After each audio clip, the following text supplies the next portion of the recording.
Welcome to the Weekly Dose Podcast, your one-stop shop for the weekly news in incretin mimetic therapies, with your host, ManOnMounjaro, Dave Knapp.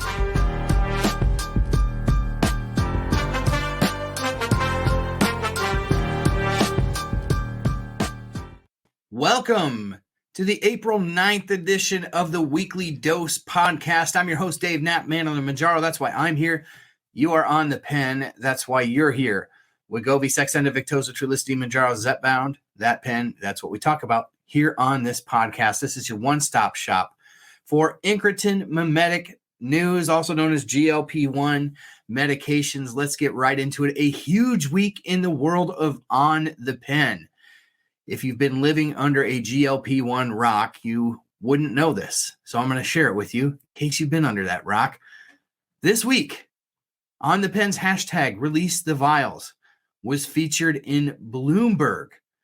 And so special shout out to Madison Muller, who actually joined us for this past week's edition of OnThePen live on Thursday night on YouTube. If you did not get a chance to check that out, please do. Madison is a huge asset to the GLP-1 community, having a huge passion to tell the stories of those in the community and bring news that is relevant to not only the investors, which seems to be so much of the focus of the news, but to the patients. And so her highlight of the campaign was much appreciated, which led to today's amazing interview with Yahoo Finance, where I had the chance to join their great team over there at Yahoo Finance and talk a little bit about the Release the Vials campaign, as well as my journey to GLP-1 medications and to making content just like this. So thank you to them. Thank you to Madison over at Bloomberg for highlighting this campaign. Please continue as you talk about shortages, as you talk about issues to accessibility right now, compounds, whatever it may be. Please use the hashtag release the vials. We're really hoping that we're going to see the needle move here on this. And I believe that we are, and I believe that we've been a part of it. So if you have shared videos using that hashtag, if you have shared content using this hashtag, or even watched OnThePen live, listen to this podcast, thank you for supporting the movement. I think that we're starting to really make an impact, and I am hopeful that we will see the vials released after this the upcoming earnings call that Lilly will have within the next couple of weeks here at the end of April. So awesome news. Thank you again to those who liked and shared and commented on those videos. It is much appreciated.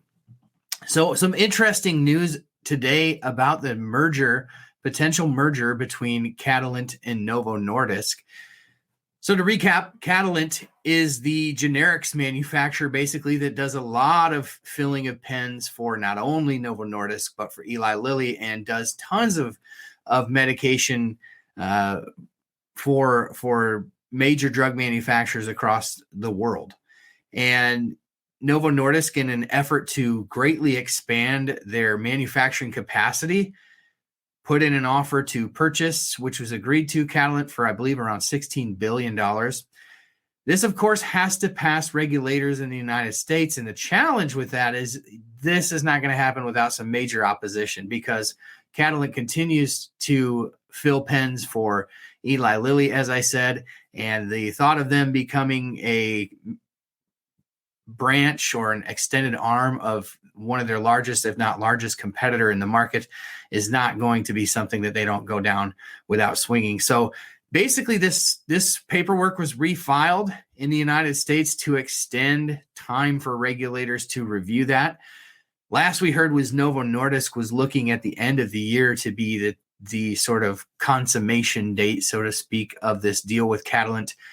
I am guessing, based upon their need to file the extension and to try to get their ducks in a row to make this happen, I am thinking that this is not going to get done this year, if at all. If at all. I do think that it's sort of a swing for the fences on Novo Nordisk's part. It'll be interesting to see where it goes and if they're able to accomplish that. But we will definitely keep you posted on that here at OnThePen, the Weekly Dose. And we got some top-line data from the company Altimmune on a phase 2 trial of their investigational peptide called pemvidutide. Pemvidutide is a really exciting molecule that is in the works from our friends at Altimmune. And it is very interesting.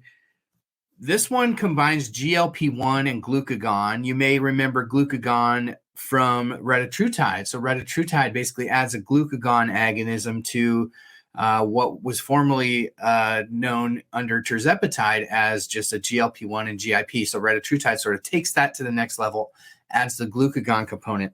So with pemvidutide, you just have a GLP-1 receptor agonist and you have this glucagon component. And what they found in this weight loss was very interesting because with tirzepatide and semaglutide, people could see up to a 40% loss in muscle mass and lean muscle tissue.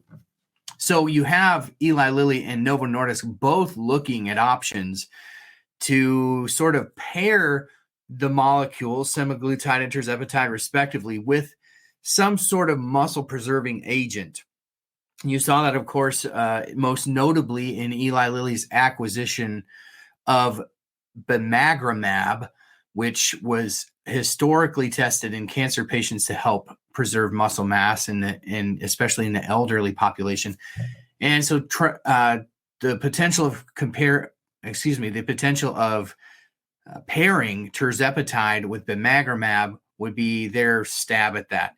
Obviously, you've also seen similar partnerships between Novo Nordisk with semaglutide and Regeneron. So they're obviously looking at ways to take their existing molecules and help to preserve and even build muscle mass. Pemvidutide by itself helped patients to lose a pretty significant amount of weight. About 75% of that weight loss with pemvidutide was fat, and only about 25% muscle mass. Now, we've talked about this many times before on my channel, where extreme weight loss comes with a certain amount of muscle mass loss wherever and however you lose the weight. So obviously it's something that we want to pay attention to. That's why many of us content creators in the GLP-1 space are always encouraging people to prioritize protein as they're reducing their calories, to make sure that they are doing everything they can from a dietary standpoint to preserve their muscle mass.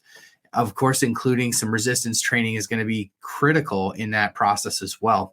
So pemvidutide, the dual agonist GLP-1 and glucagon from Altimmune, showing some really exciting clinical trial data in phase 2. Obviously, phase 3 will be the telltale on that. So we're a ways away, probably a couple years away at a minimum, from seeing pemvidutide from Altimmune hit the market.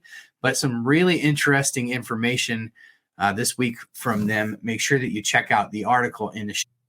In some positive news about the GLP-1 GIP blockbuster tirzepatide news. Positive news. We don't always give you positive news in this world, but some positive news today. Eli Lilly, and this one's from Bloomberg.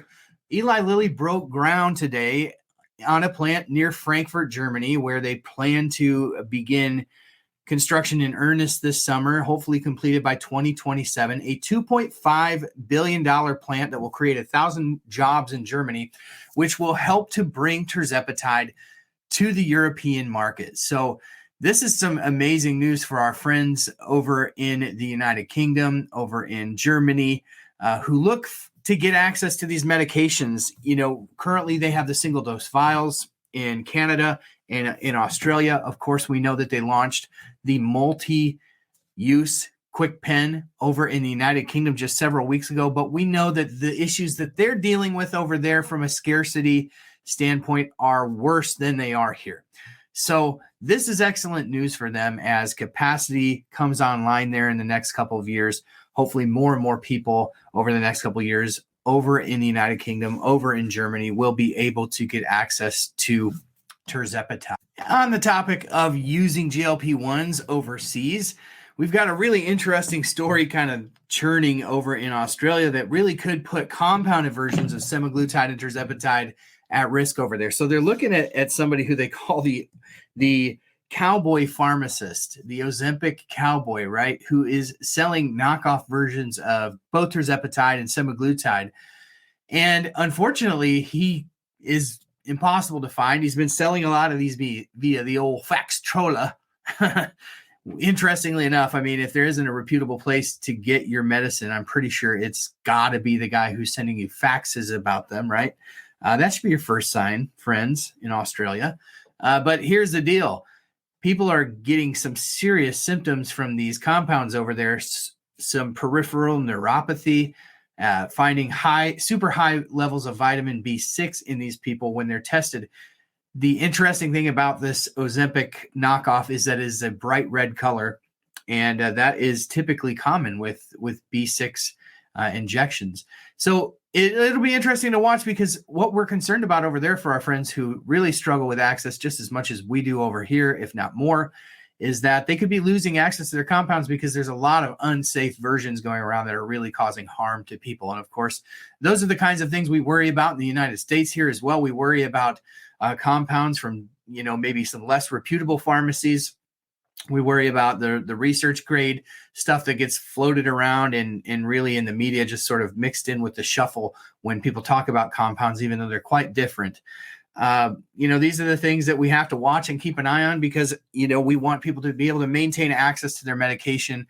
It's so difficult to do right now. So our friends who are on compounded medications, these are the stories we want to be watching, because this could signal potential issues in Australia. And I would not be surprised that at some point these sort of issues pop up over here as I see more extreme cases of, this past week, I've heard from 4 or 5 different people that their clinicians, their prescribing clinicians are offering compounded retatrutide, a medicine that hasn't even completed in some cases hasn't even started phase 3 trials.